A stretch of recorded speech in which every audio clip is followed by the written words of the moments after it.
स्वागत छ तपाईहरुलाई फेरि पनि मेरो यो मिनी भ्लगमा।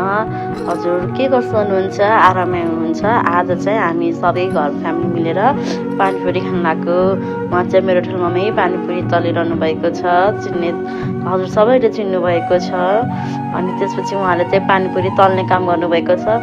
फ्राई पिन चाहिँ अलि सानो छ, हामीले कराई नराखेको। त्यसपछि मैले चाहिँ यो पानीको लागि बनाएको मसला है खुर्सानी हरियो खुर्सानी राखेर, त्यसपछि मम्मीको काम चाहिँ आलु छिल्ने अनि मसला बनाउनको लागि। त्यसपछि यो पनि दिदीको नै हो, उहाँ चाहिँ मेरो दिदी सिर्जना रसाइली, उहाँले चाहिँ आलु छिलेर मसला बनाउनु भएको थियो।